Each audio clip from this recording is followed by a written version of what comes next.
Esse é o seu ponto de partida de sexta-feira, comigo, Yasmin Reston, e com meu convidado, Pedro Doria. Como vai, senhora? Tudo certo, Pedro, e com você? Tudo bem. Que bom. Tá preparado? Não. Se você está escutando a gente, aliás, assistindo a gente pelo YouTube, eu te lembro de que você também pode acompanhar pelo seu tocador de podcast favorito ou também no streaming do Meio Premium para assinantes, é claro. Bora? Simbora, vamos lá. Vamos nessa.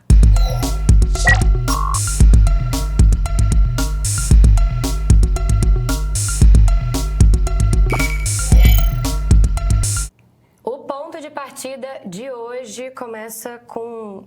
A gente vai realmente falar já dos possíveis presidenciáveis ou de 2026 para a direita, candidatos? Como é que é isso? Mas é claro que vamos. Nossa, eu até achei que estava errada a pauta, porque tá cedo, não? Não está cedo. Não está cedo?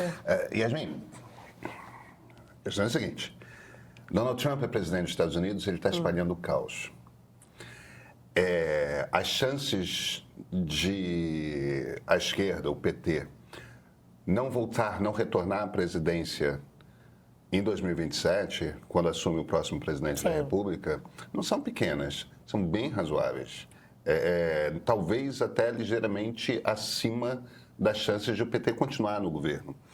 Então, o tipo de candidato de direita que a gente eleger vai ter impacto direto na democracia brasileira, ou não. E aí você decidiu conectar isso para embaralhar mais ainda a nossa cabeça, você decidiu conectar isso à popularidade do Javier Milei na Argentina e ainda sobre a opinião pública com relação à anistia, possível anistia aí, aos golpistas do 8 de janeiro de 2023. Cara, olha só, para começar, vamos nessa, porque... Quem quiser saber um pouco mais, assiste ao ponto de partida de segunda-feira.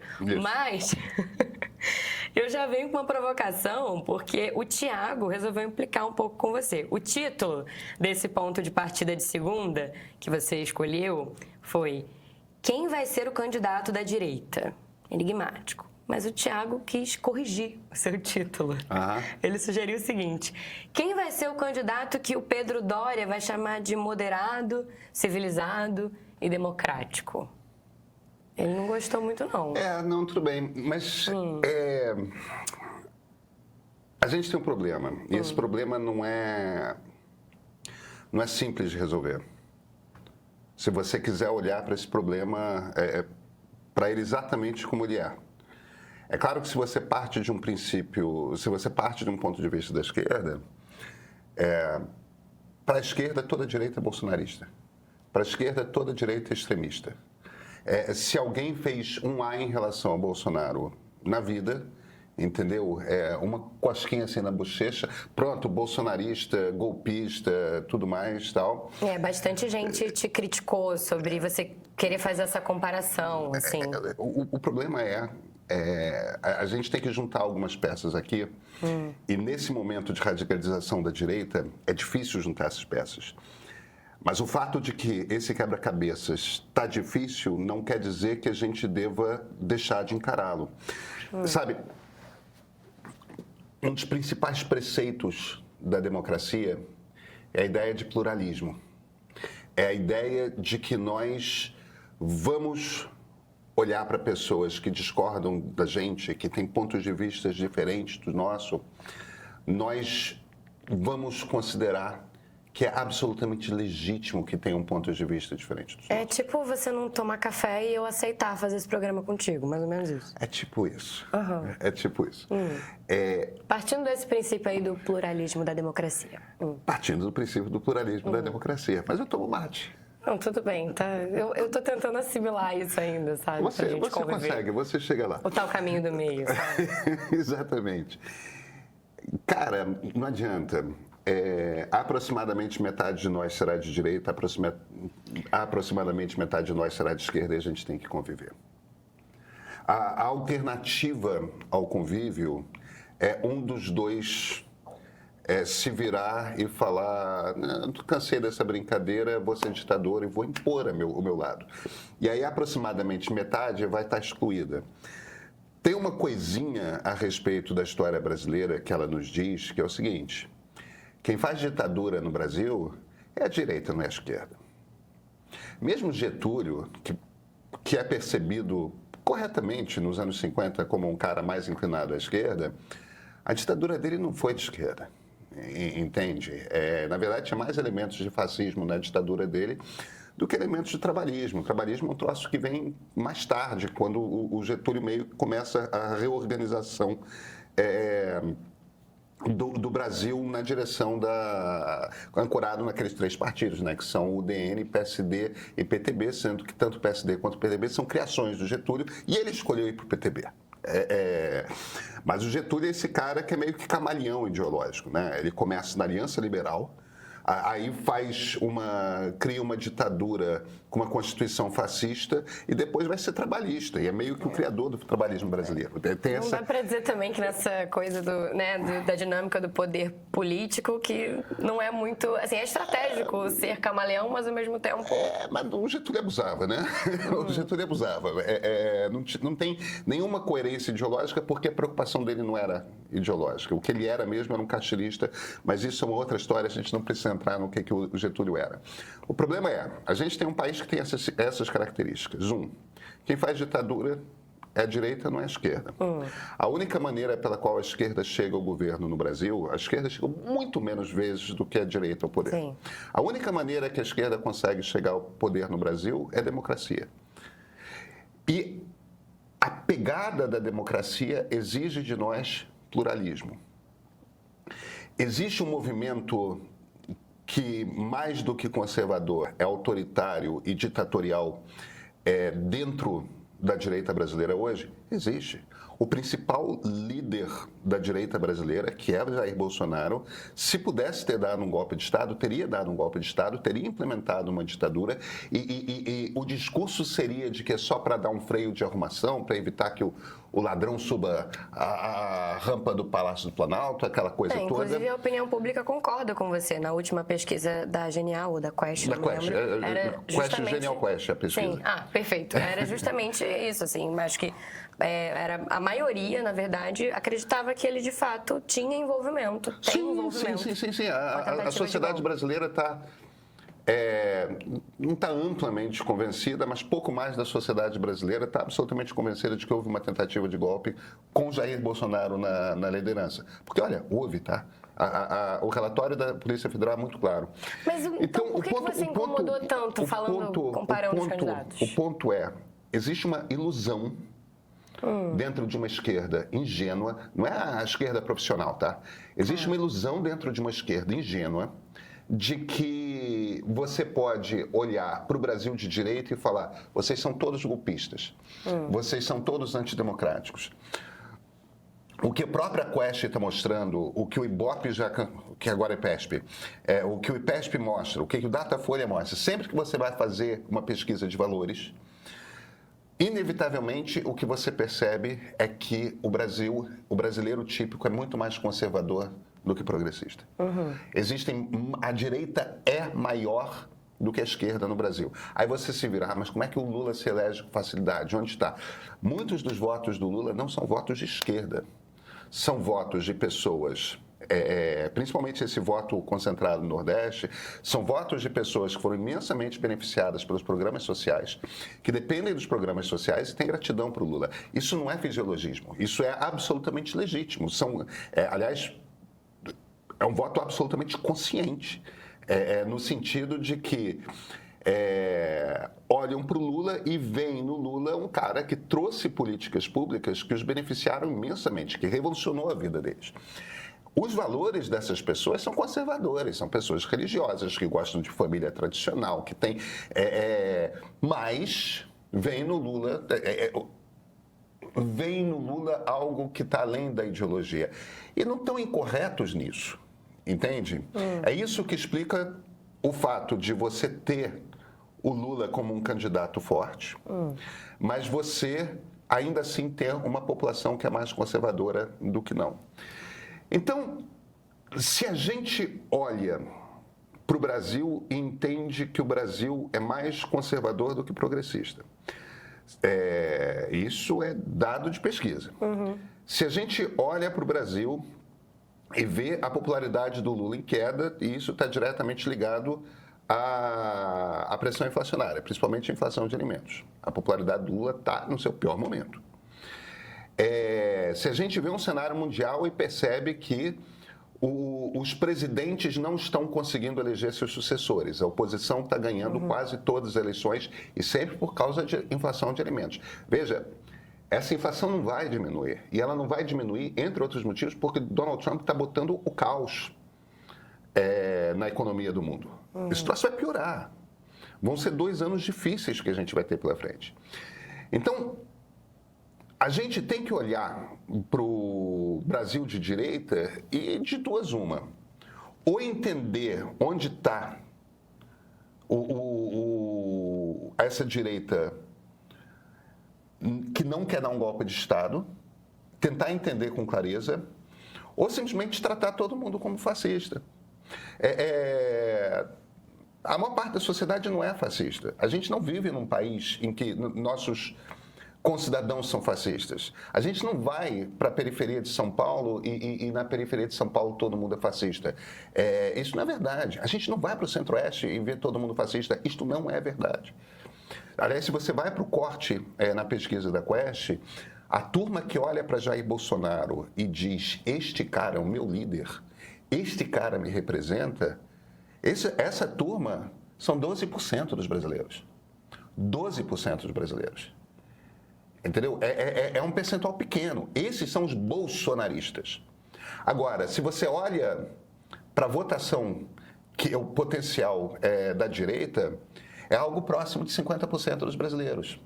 Talvez um pouco mais, talvez um pouco menos. A última eleição foi isso. Jair Bolsonaro teve 50% dos votos.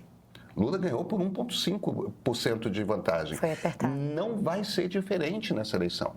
Quem ganhar, vai ganhar uma eleição apertada. Então, o meu ponto é, a gente precisa ser capaz de olhar para a direita como a direita é. Ser de direita é normal. Ser conservador é normal. Entendeu? Isso não te faz de alguém que queira o desmonte da democracia, que não queira dialogar, que não queira... nada disso, é absolutamente normal. Agora, claro, se você é uma pessoa de esquerda, você vai ter profundas discordâncias em relação a uma pessoa de direita. E tudo bem. É assim que funciona numa democracia. Então, no meu ponto, no fim das contas, e é um dos pontos mais importantes que eu tenho tentado fazer nos últimos meses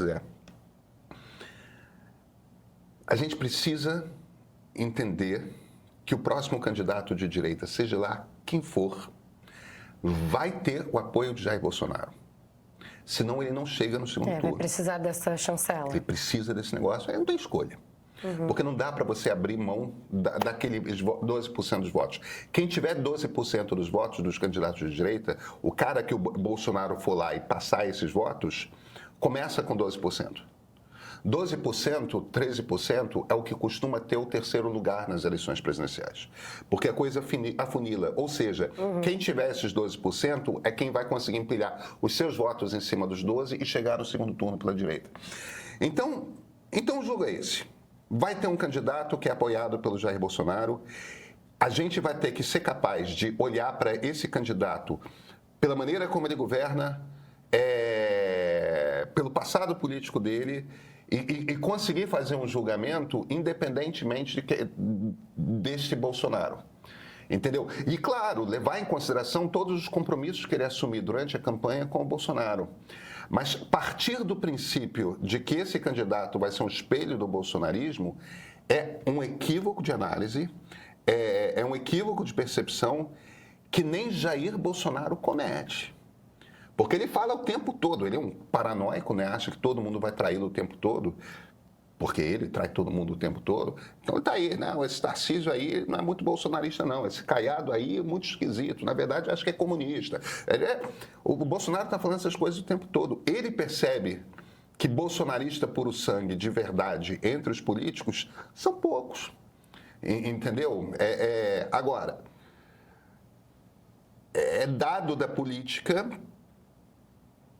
que essa relação desse candidato de direita com Bolsonaro haverá. É desconfortável? Claro que é. Faz dessa figura golpista? Não necessariamente. A pergunta do Augusto, a colocação do Augusto Corman, acho que vai cair como uma luva depois desse teu depoimento, dessa sua defesa, vou colocar assim mesmo, da sua defesa. Mas é uma defesa da democracia, tá? Veja bem. Não, porque é importante isso. Ou a gente abraça a ideia de pluralismo político, ou a gente abraça a ideia de que é legítimo existir do outro lado do qual, em relação ao que nos colocamos, ou a gente não comprou a ideia de democracia. Entendeu? Então, é uma defesa? Não é uma defesa da direita. É uma defesa do pluralismo democrático. Esse é o ponto. Entender que recortes Que é ali estão legítimo. representando aqueles governadores, por exemplo, que lá estavam na Avenida, né, na Avenida Paulista, lá em São Paulo. Todos querendo o apoio do Bolsonaro. E cada um ali, de certa maneira, representando uma vertente ali da direita a seu modo. Veja, Yasmin, ia ser muito bom se o candidato da direita fosse a Raquel Lira, governadora de Pernambuco, ou Eduardo Leite, governador do Rio Grande do Sul. Entendeu? A gente essencialmente voltaria a um mundo tucanos contra petistas, dois grupos ideologicamente moderados, razoáveis. É o qual a gente já está mais acostumado enquanto Brasil, politicamente falando. O problema é o seguinte, o Eduardo Leite quer ser candidato à presidência da República. Mas ele tem força para isso? Não, acho que ele vai ser. O problema eu acho, infelizmente, muito difícil que ele tenha voto. Se ele cresce, se o Brasil dá essa virada e o voto conservador brasileiro começa a ir na direção dele, que alívio, que coisa ótima, que bom. A gente volta à nova república, em que os dois lados vencedores da Constituição de 88 vão estar em disputa ideológica com dois projetos de país. Seria ótimo. Saudável. Não, seria ótimo. Seria ótimo. É a centro-esquerda contra a centro-direita. Embora o Eduardo Leite e a Raquel Lira eu nem coloque propriamente na centro-direita. Como o Fernando Henrique não era um cara de centro-direita. Mas eu não estou vendo a gente pegar um moderado de oposição ao PT. Eu não vejo isso. Eu não vejo isso. Agora eu vou seguir. Tá bom.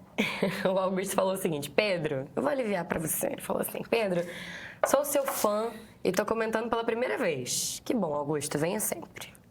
Minha pergunta é: quando a direita vai fazer a autocrítica dela? A gente vive ouvindo de autocrítica da esquerda, mas a direita conseguiu perder uma eleição como incumbente, abusando forte da máquina e num país conservador. E ainda assim, a gente vê 4 presidenciáveis subindo em carro de som com Bolsonaro, apoiando um cara que conduziu a pandemia do jeito que conduziu, ataca instituições e tentou um golpe. A gente vê presidenciável que botou bonezinho de MAGA, Make America Great Again, né? Enfim, o grande slogan do governo do Trump. Na eleição do Trump e, né, ou seja, presidenciáveis que botaram bonezinho de MAGA na eleição de Trump e que está aí derretendo a economia americana. É inacreditável a vontade que esses caras têm de jogar o eleitor no colo do Lula ou do seu sucessor, que ainda terá a máquina dessa vez.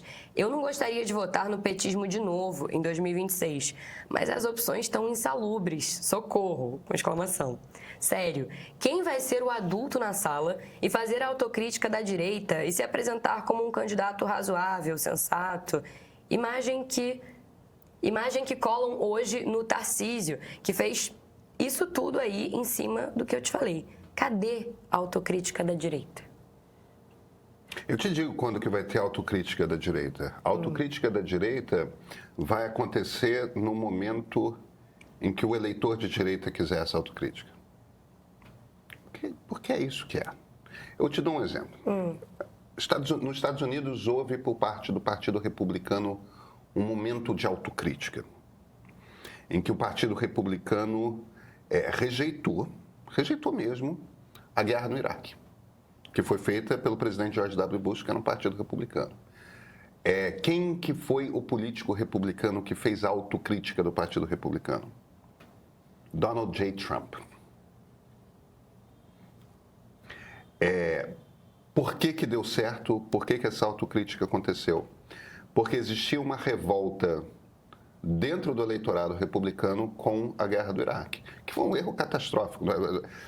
Foi um erro catastrófico no sentido de que deu tudo errado e foi profundamente imoral. Tá? É claro que Saddam Hussein era um ditador dentre os piores do mundo. Mas ele não tinha rigorosamente nada a ver com um plano de ataque aos Estados Unidos. Nada. Enfim, a gente também não precisa entrar na história de o que aconteceu ali, por que os americanos decidiram fazer aquela guerra absurda. Mas é uma guerra que se tornou muito impopular, tanto entre eleitores democratas quanto republicanos. Nenhum político republicano tinha coragem de fazer a crítica, Donald Trump chegou lá fazendo. E isso está na base do apoio imenso que ele teve para se tornar candidato em 2016 à presidência dos Estados Unidos e ganhar 2 vezes. Então, não necessariamente uma direita que faz autocrítica é boa. Independentemente disso, quem faz autocrítica é intelectual. Quem faz autocrítica somos eu e você no divã com psicanalista, entendeu? Político fala o que ele acha que o eleitor dele quer ouvir.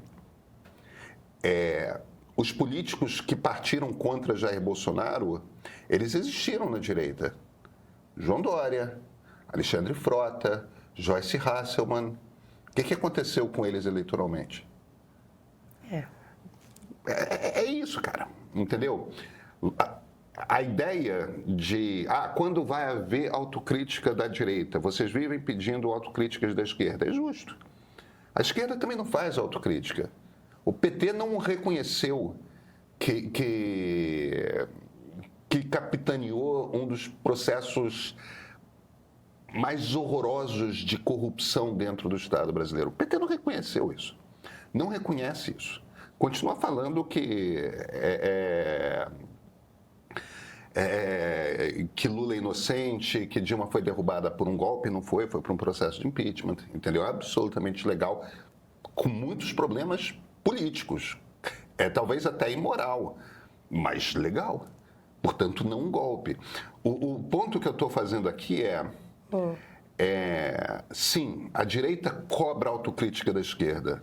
Não vai acontecer, a não ser que o eleitor de esquerda queira. A esquerda cobra a autocrítica da direita. Não vai acontecer, a não ser que o eleitor de direita queira. O centro cobra a autocrítica de ambos. E não adianta de nada, porque o centro não tem voto. Então... Falando nessa coisa do caminho do meio, deixa eu só trazer o comentário da Dora. Ela falou o seguinte... Ainda sobre essa questão dessa dificuldade de seguir esse caminho do meio, e ela quis trazer a questão da polarização. E que começou para ela quando ela se percebeu tendo uma filha lésbica. E ela falou que ver tanta gente apoiando um governo homofóbico foi estarrecedor para ela. Diz que é médica e que o desempenho do governo na pandemia foi desesperador, o mesmo argumento do outro espectador. E aí ela diz, daí a polarização. E aí ela faz o questionamento trazendo a tua frase, que você costuma falar no ponto de partida, que é também um princípio também da linha editorial do meio, que é a questão do vamos erguer o chope e brindar as nossas diferenças, enfim. E aí ela questiona, erguer o chope quando tem tantas mortes envolvidas, no caso da pandemia, isso foi muito diferente de discordar sobre como conduzir a economia, por exemplo. Então, como apoiar essa direita? Eu acho que esse é o grande questionamento da Dora. Está muito difícil. Eu acho que isso remete à primeira pergunta que você trouxe. Sim. Que o ponto é o seguinte: os bolsonaristas são 12% da sociedade. Eu não estou sugerindo erguer um chope e brindar com o fascista. O que eu estou dizendo é uma coisa diferente. O que eu estou dizendo é que a maior parte das pessoas que votam no Bolsonaro não são necessariamente bolsonaristas. Como uma quantidade imensa de pessoas que votam no Lula não são petistas. Eu votei no Lula. Eu não queria votar no Lula nessa eleição. Eu votei porque era contra o Bolsonaro. Entendeu? Eu votei porque eu me vi numa situação em que eu não tive coragem sequer de votar nulo, porque eu achava que a perspectiva de Jair Bolsonaro vir a ser eleito era tão ruim que não importa quem fosse o outro candidato, eu votaria. Prometeu a coçada. Não, então, a questão, no fim das contas, é compreender que a direita brasileira pode ter como o nome, o indivíduo com mais votos, Jair Bolsonaro. Ele é o líder de 12% da população. Ele não é líder nem da maioria da direita. E isso eu acho que é uma coisa que as pessoas têm profunda dificuldade de compreender. Entende? A chave é essa. É a última pesquisa da Quest, da semana passada. A pesquisa feita na última semana de março desse ano. 12% dos brasileiros veem Jair Bolsonaro como aquele cujas ideias os representam. Isso é o tamanho da extrema-direita brasileira. Agora, de fato, a maior parte da direita brasileira não se incomoda com o radicalismo do Bolsonaro. Por quê? Porque a maior parte das pessoas não presta tanta atenção assim em política. Porque a maior parte das pessoas está prestando atenção nos calos que doem nelas. Então, por exemplo, a Dora. No momento em que a Dora percebeu, compreendeu que tinha uma filha lésbica, a questão da pauta LGBTQIA+, passou a ser cara a ela. A preocupação com como que a filha dela vai ser tratada, que tipo de dificuldade pode vir ou não a ter a filha dela na vida, tudo isso vem para o centro do seu radar das suas preocupações. E isso é absolutamente legítimo. O ponto é, todo mundo é assim. Então, as muitas pessoas que não têm filhos, que são gays, lésbicas, bissexuais, trans, etc., podem simpatizar ou não com a causa, mas essa não é uma causa que está central na vida delas. Então, quando aparece um presidente que faz comentários homofóbicos, Lula já fez vários, e eu não estou dizendo que é a mesma coisa que o Bolsonaro, porque não é. É aquela coisa assim, ele está falando. É uma bobagem, eu nem concordo muito, mas tipo... Tio do pavê. Entende? Então... Como é que a gente sabe, porque a gente tem pesquisas a respeito disso, qual é a posição do brasileiro a respeito da questão da homossexualidade? E a posição é a seguinte: a maior parte dos brasileiros, a agência de publicidade trabalha muito, veículos de comunicação, essas pesquisas sobre quais são os valores dos brasileiros, mas são feitas corriqueiramente. E a gente deve ver uma dessas pesquisas muito grande publicada ainda esse ano. Mas, em essência, a maior parte dos brasileiros acha que tudo bem você casar com quem você ama. Não existe... Mais de 50% dos brasileiros não são contra você casar com quem você ama. Pelo contrário, na cabeça da maior parte dos brasileiros, a ideia de casamento é você casa com quem você ama, independentemente de a pessoa ser do mesmo gênero ou não que você. A maior parte dos brasileiros não está nem aí com quem que você transa. Não está nem aí. Mais de 50% dos brasileiros não está.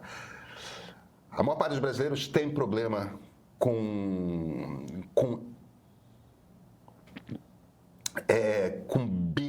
beijo na boca no meio da rua, em público. A maior parte dos brasileiros, mais de 50% dos brasileiros, se incomodam com aquela coisa do homem afeminado, do homem Que performa com a trejeitos, feminilidade. que performa a feminilidade. Isto é algo que incomoda. Por que um cara como Eduardo Leite consegue ser gay assumido e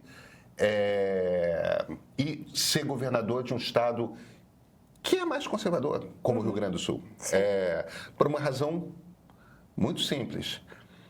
Tanto ele quanto o marido dele não são este tipo de homem gay. Como eles se comportam. Não é a caricatura da novela da Globo. Não é a caricatura do. Tinha um humorista que fazia.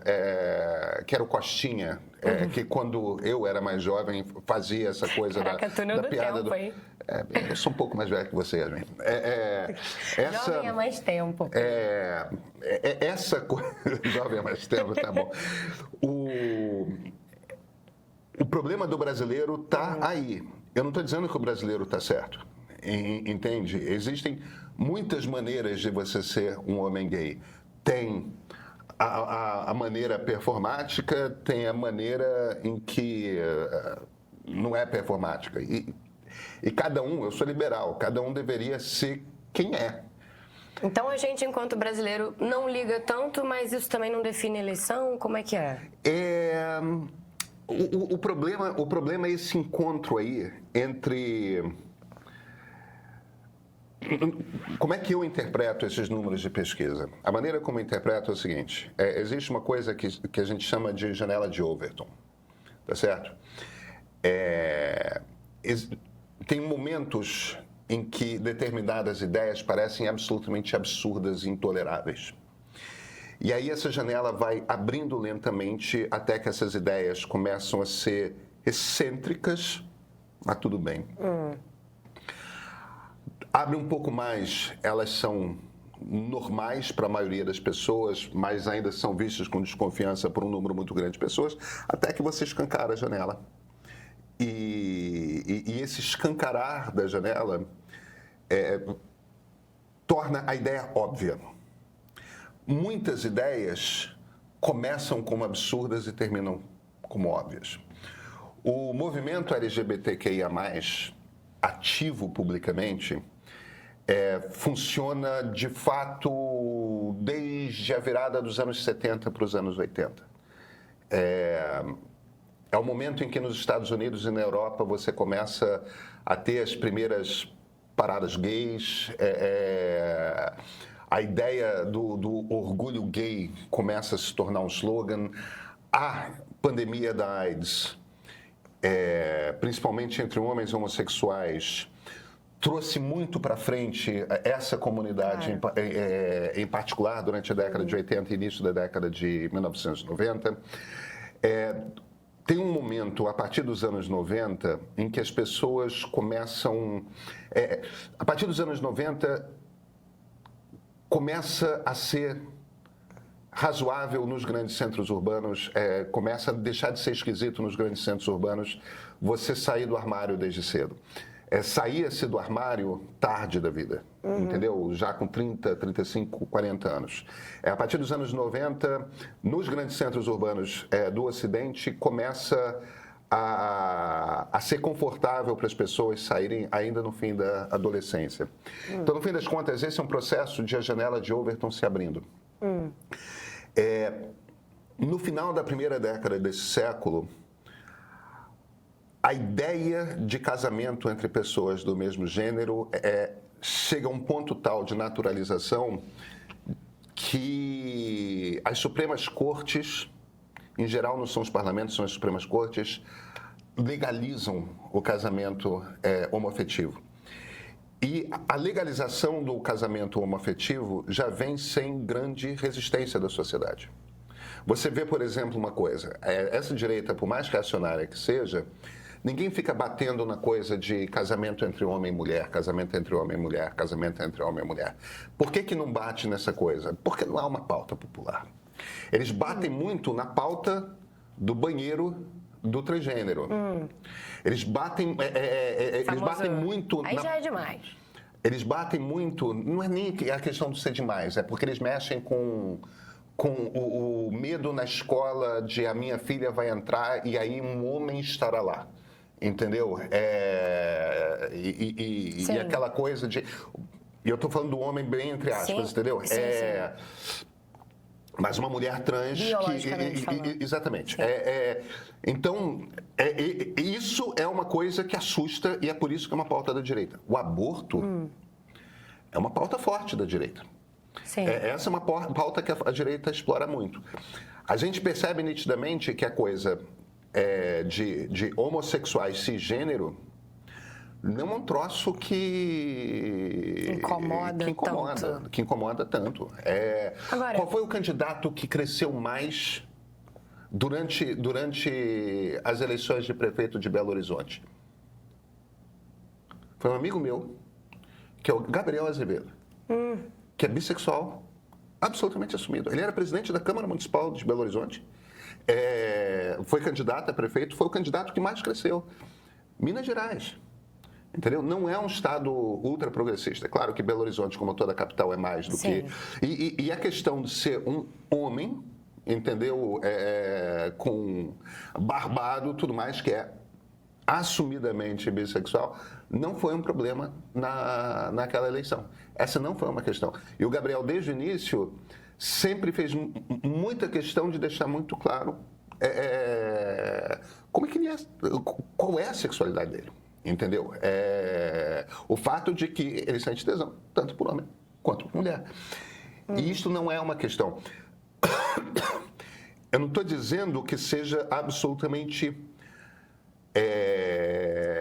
fácil e digerido. A janela de Overton ainda está abrindo. E a impressão que eu tenho é que vai abrir mais e mais e mais e mais, até que daqui a uns 20, 30 anos vai ser uma não questão. Eu acho que é uma não questão. Assim como a questão do racismo hoje é o tipo da coisa que... Não estou dizendo que não exista racismo mais na sociedade, porque existe. Claro. Mas você ser racista hoje, ser acusado de racismo, tanto que é aquela coisa típica do brasileiro, né? Não, a sociedade é racista, você é racista? Não, de jeito nenhum. Porque é muito feio ser racista. Ainda não é muito feio ser homofóbico. Mas dá 10, 20 anos, do jeito que a sociedade está caminhando, vai ser muito feio ser homofóbico, como é muito feio ser racista. Não quer dizer que a homofobia vai desaparecer, como o racismo não desapareceu. Mas vai querer dizer que a sociedade se organizou de uma tal forma que leis contra racismo são muito aceitas com facilidade. Ninguém discorda de que devam existir leis punindo racismo e ninguém discordará de ampliação de direitos e tudo mais. Então, se a gente está falando da questão da homofobia, eu não teria medo da direita brasileira. Não tem problema lá. Tem outros problemas. Mas a questão da homofobia é um troço que está... nesse sentido, o Brasil está caminhando no lugar, no sentido certo. Entendendo que a Dora, eu acho que ela talvez esteja querendo, pelo que eu entendi, assim, um pouco... Que convite você faria a ela, assim, no sentido de tentar repensar isso aqui? Porque eu senti ela um pouco, pela maneira como escreveu, enfim, um pouco apavorada com a falta de opção no sentido, né, desses presidenciáveis e olhando a direita enquanto uma mulher médica e mãe de uma mulher lésbica. Eu acho, Yasmin, que a ideia aqui não é... Esquece os candidatos. Procura as pessoas que votam nos candidatos. Entendeu? Amigos, pessoas na família, pessoas de convívio social no trabalho, no clube, da igreja, eu não sei que tipo de ambiente ela... Tenta conversar com as pessoas. Entende? Mas tenta conversar com as pessoas sem uma coisa acusatória. As pessoas que pensam diferente. Eu acho que isso é um exercício fundamental. Se você senta para conversar com uma pessoa que votou em Bolsonaro, do tipo, você votou no fascista, a conversa vai degringolar a partir dali. Mas se você senta para pensar assim, olha aqui, me diz uma coisa, por quê? Quais são... Quando você votou na última eleição contra o Lula a favor do Bolsonaro, Quais eram as preocupações que estavam na sua cabeça? A pessoa vai trazer algumas. Talvez seja a questão da corrupção, talvez seja a questão da família, talvez seja a questão da religião, talvez seja a questão da segurança pública. Explora quais são os valores das pessoas. Explora quais são os valores que batem de frente com os seus. Entendeu? Talvez a pessoa ache, como a maior parte dos brasileiros acha, que a melhor solução para a polícia, a melhor solução para a segurança pública seja a polícia sair matando gente, porque a justiça solta. Possivelmente a Dora, como eu, teria repulsa por esse tipo de ideia. A maior parte dos brasileiros pensam assim. Mas se você vai descobrir que, embora exista uma discordância ali, eu aposto que existem 4, 5, 6 assuntos onde há concordância. Se ela, por exemplo, trouxer a filha, olha aqui, minha filha é lésbica, você acha que ela não devia ter o direito, como nós todos temos, de se apaixonar por alguém ali na frente e se casar e formar família e tudo mais? Eu aposto que a maior parte das pessoas vai dizer, claro que sim. Tudo mais. Isso resolve a questão de essa pessoa ser, por exemplo, a favor de uma polícia que sai matando no ato, porque se a pessoa não for morta, ela vai ser julgada e vai ser solta e tudo mais. Não, isso não resolve. É absolutamente razoável que você tenha repulsa por esse tipo de posição. Eu tenho. Mas eu acho também que existe um diálogo possível. E mais do que um diálogo possível, numa tentativa de convencer a pessoa do contrário, eu acho que a gente não tem escolha. Porque a verdadeira razão pela qual a polícia mata tanta gente no Brasil é porque os governadores defendem isso. E a razão pela qual os governadores defendem isso é porque quem vota defende isso. Então a gente só vai ter realmente uma polícia diferente no momento que a gente for capaz de convencer as pessoas com quem a gente convive de que isso não resolve. A fazerem essa autocrítica. Se você pede para as pessoas fazerem uma autocrítica, as pessoas já sentem encurraladas. Por quê que você quer que eu... Não, você tem que convencer mesmo. E não é... E falar, você precisa fazer uma autocrítica é a primeira maneira de você não conseguir extrair nenhuma concessão. Entendeu? A arte de convencer alguém é uma arte difícil. E é uma arte da qual a gente está abrindo coletivamente mão, sabe? A gente decidiu que a maneira certa de agir com pessoas que discordam da gente não é convencê-las de que a gente está certo, é xingá-las de fascista, ou de comunista, ou de que for. Não funciona. A gente está num regime democrático. A maioria vai eleger seus favoritos. E se você acha que alguma das posições da maioria, como, por exemplo, a respeito de violência policial, ou a respeito de aborto, ou a respeito da questão das pessoas trans, se você acha que a posição da maioria é absurda, a gente só tem uma saída: convencê-los de que estão errados. E convencer é um trazer para o seu lado. Não é um encurralar a pessoa num lugar em que ela vai ficar cada vez mais presa na posição dela, porque ela não pode ceder, porque senão ela percebe que está tendo alguma derrota, ou se sentindo humilhada, uma coisa assim. Quase um esporte nacional. A gente precisa voltar a praticar a arte do convencimento. Obrigada, Pedro. Obrigado a vocês. Até semana que vem? Até semana que vem. Então tá bom. Ó, a gente também tá esperando vocês, hein? Semana que vem, mais um ponto de partida de sexta-feira. Ei! Não pula o vídeo, não. Você vai querer ouvir isso antes de sair. Confia em mim.